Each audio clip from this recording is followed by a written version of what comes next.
No, that is not true. I made a mistake kasi ako yung nagta-traffic nung scheduling ng mga tao sa nabibisita sa The Hague. Noong merong pinasa sa akin na listahan ng schedule, akala ko yun na yung final confirmed schedule. Hindi nakasali doon yung Friday nakaraan na schedule. Akala ko hindi nakasali yung Friday. In fact, nandoon na siya sa The Hague, yung kapatid ni dating Pangulong Rodrigo Duterte, precisely for that visit. Pero hindi ko nabantayan sa bagong listahan na wala yung Friday doon. So, ako ang nagkamali doon sa hindi niya pagbisita noong Friday. Ma'am, your comment on the resignation of Mayor Magalong from ICC? Ayaw mag-comment huwag na lang, sir, no comment. I'm sorry, balik ko lang. Matagal nyo na kung alam yung modus sa di umano'y pangingikbak sa flood control? Hindi lang sa flood control, ma'am, pati sa sa illegal gambling. Tumatanggap sila. So, si Martin Romualdez. So, hindi lang siya sa flood control. Baka kasi yung tao na nagtrabaho ng basura, flood control yung pera na tinatransport nila. Pero marami pang iba pang mga sources ng corruption na dinideliver. Ma'am, may we know po yung source ng information that they are receiving? Yung mga, ayoko sabihin kasi tatanggalin nila, pag sinabi ko, tatanggalin nila yung tao, wala na tayong... From his office? Pero hindi po ba... Oh, yes. From his office? Ba dapat lumabas ngayon para makasuhan sila? Ayaw lumabas ng mga tao eh. Dati pa naman kami nagsasabi na na magsalita kayo. Takot lahat kasi magsalita ngayon dahil syempre aabot yun until the office of the president. Diba?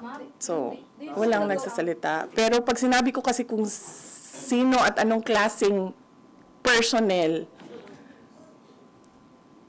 maano nila kung sino yung nagsasabi doon sa loob. But from the office of Congressman Romualdez po yan?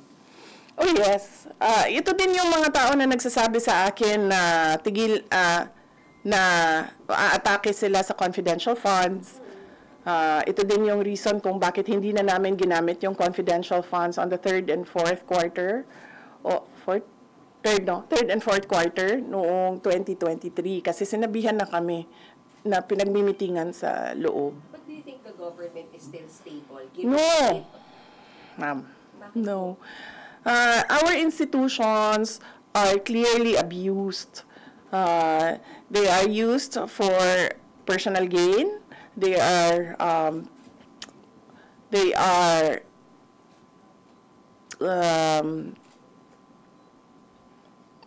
used for personal gain, and we have already seen the testimony of witnesses about corruption, and there is practically nothing happening in our country.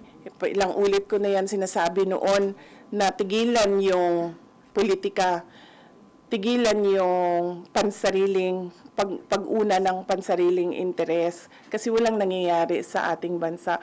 Meron ba kayong nakikita at all na project na nakatulong sa ating bayan? Wala. In fact, we run on the platform of unity and continuity. Ang expectation noon is that there will be continuity on the projects like the build projects of the former administration at yung mga iba pa na nasimulan ni dating Pangulong Rodrigo Duterte, pero wala naman tayong nakita. Last question. Ma'am, do you think nagsiserve as an instrument lang sina Congressman Romualdez? Hanggang ano pa ako dito? Hanggang alauna pa ako dito, JC. Ay, sir. Do you think nagsiserve as an instrument sina Congressman Romualdez at may kumpasito ni President Bongbong Marcos? example na lang, noong budget, example na lang ng budget natin. Yung budget natin, ang huling pumipirma dyan, ang Pangulo. Para siya maging batas, para yan ma-operationalize, para natin ma-implement yung batas na yan, kailangan yan ng pirma ng Pangulo. The fact na nagpirmahan sila ng budget na may mga blanco, ibig sabihin, hindi nila binasa or pinabayaan nila na merong mga ganun na blanco.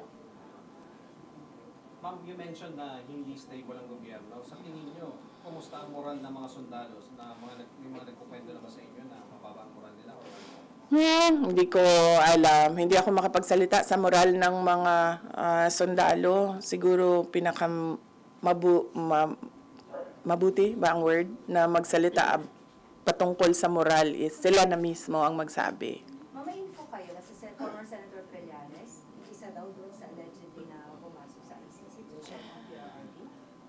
Merong mga sinabi na ganon, pero hindi ko siya ma-confirm kasi hindi kami nakakakuha ng information sa loob ng detention unit. Nalaman ko na lang yung welfare check kasi dahil sa report na binigay sa Office of the President. So, bago nun, hindi namin alam yon na information mula sa detention unit. Nakukuha namin tulad nung dinala siya sa hospital dahil dahil nakita siya na walang malay sa sahig ng kanyang kwarto, nakuha namin yon sa hospital personnel. Hindi sa detention unit, hindi sa ICC. Hindi kaya nag-inform by ICC? No, hindi kami hindi kami sinabihan kami na family members, hindi kami sinabihan na may insidente na ganun. Nakuha lang namin yon sa hospital personnel. Madami kasing Pilipino kahit saan ka pumunta, 'di ba, sa buong mundo. Kaya nga hindi makapagtago si Saldico kasi kahit saan ka pumunta, ang daming Pinoy. So yung hospital personnel nagsabi. When was this? When was this? Kailan po nangyari po? Nakita siyang Hindi ko na maalala. Pero hindi ngayon yon, hindi the moment na lumabas yung statement. Hindi lang ako nagsalita noon. Kasi, parang, ang sabi ko sa lawyer, na pag may mangyari naman na ganyan, kung pwede, magbigay naman sila ng information sa inyo.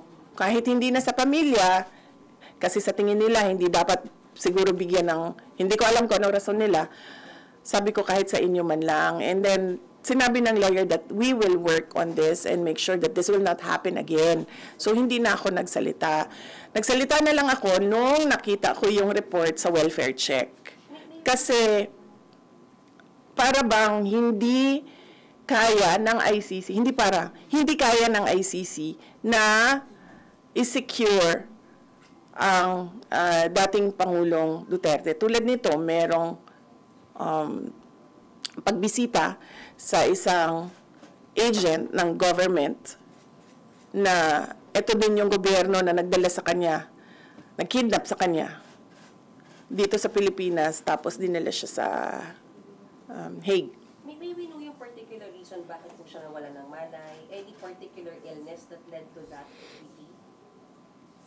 Hindi ko alam, ma'am. Hindi ko kasi nakuha talaga yung report, ma'am. Nakuha lang namin siya sa hospital personnel at yung tests na ginawa sa kanya.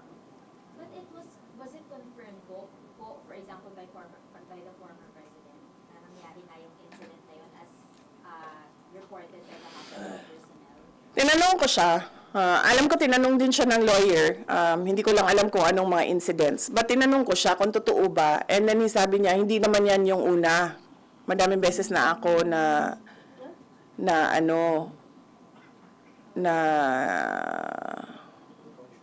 may ganyan.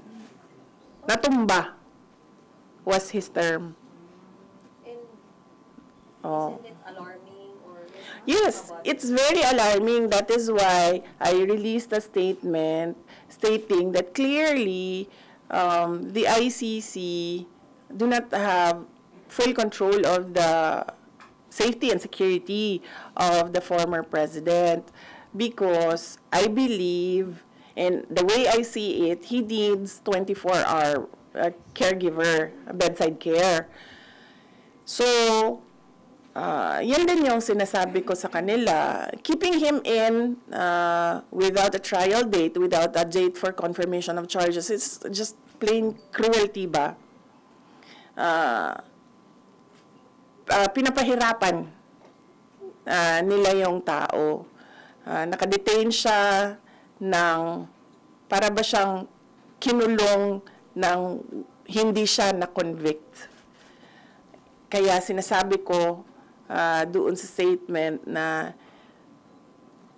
for humanitarian purposes, they should give the, or they should allow the interim release of former President Duterte. Anyway, wala namang plano yung tao na lumayas. Nakita naman natin sa behavior ni dating Pangulong Duterte noon, hindi naman siya nagtitreten ng witnesses or ng mga complainants. And wala naman siyang balak bumalik as mayor ng Davao City because sinasabi nga niya, wala naman ako doon, and that would be an injustice to the Davaoenos na meron silang mayor na wala doon. So, wala nang legal reason ba kung bakit hindi pa ibigay yung interim release? Nagkaroon ng rumor dun sa malawakang protesta 2 weeks ago. Meron mo bang nakipag-usap sa inyo for a possible change in leadership? Wala, ma'am.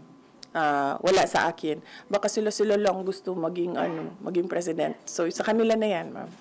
Ma'am, just to be clear, yung Grabe lang yun si JC. ma'am, yung last incident na sinabi nyo regarding the health of the former president, alin ho ba yun? Nauna ba yun na nangyari before the welfare check, or the welfare check muna bago nangyari the last incident?